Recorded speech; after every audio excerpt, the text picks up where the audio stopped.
தம் கிருபை பெரிதல்லோ என் ஜீவனிலும் அதே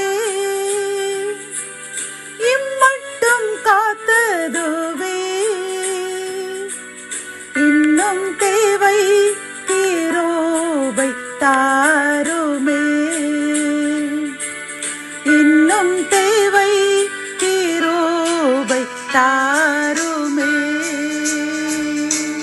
தேவனுக்கே மகிமை உண்டாவதாக.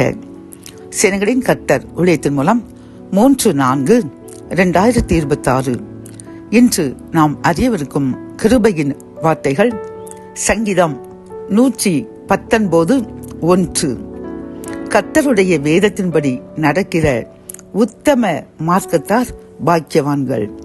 கத்தோலிக்க வேதாகமம் இவ்வாறு கூறுகின்றது, ஆண்டவர் திருச்சட்டப்படி நடப்போர் பேறு பெற்றோர் என்கின்றது. இந்த செய்தி கேட்டுக்கொண்டிருக்கின்ற என் அன்பு சகோதரி சகோதரியே, நாம் லென்த் என்னும் கிருபை நாட்களை முடிக்கவிருக்கின்றோம்.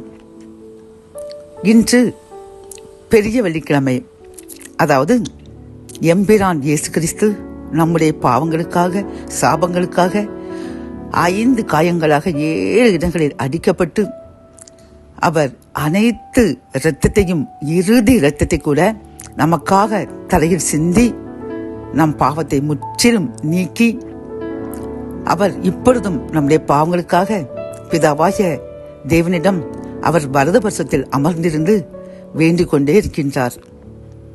அங்கிருந்து தூய ஆவியானவரை அனுப்பி நம்மை பரிசுத்தப்படுத்த முயற்சி செய்து கொண்டிருக்கின்றார் பிரியமானவர்களே.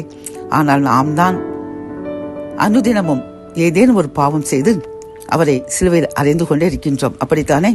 ஆனால் இந்த கிருபை நாட்களில் மற்ற வருடங்களைப் போல இல்லாமல் இந்த வருடம் நாம் அதிகமாக இறைவனுக்கு பிரியமாக வாழ வேண்டும் என்று முயற்சி செய்து கொண்டு இருக்கின்றோம். ஆனாலும் அனுதினமும் சாத்தான் நமது பரிசுத்தத்தை குலைக்கின்ற பட்சத்தில் ஏதாவது ஒரு தேவையற்ற பிரச்சனையை உண்டு பண்ணி நம் பரிசுத்தத்தை கெடுத்துக் கொண்டுதான் இருந்தான், அப்படித்தானே?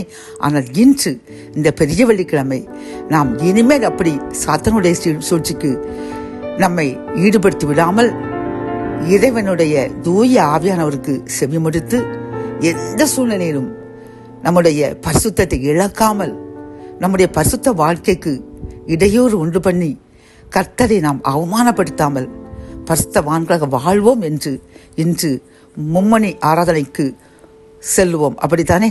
ஆலயத்தில் நம்மை ஒப்பு கொடுத்து இன்று மிகவும் வேதனைப்பட்டு நாம் பாவங்களை அறிக்கையிட்டு இனிமேல் அந்த பாவம் செய்ய எம்மை விட்டு கொடுத்தாடையும் இறைவா தூயாவி எப்பொழுதும் என் கூட நிற்க வேண்டும் என்று நாம் முழுமையாக மனசாப்பட்டு பாவத்தை அறிக்கையிட்டு பரிசுத்தமாக வாழ்வோம்.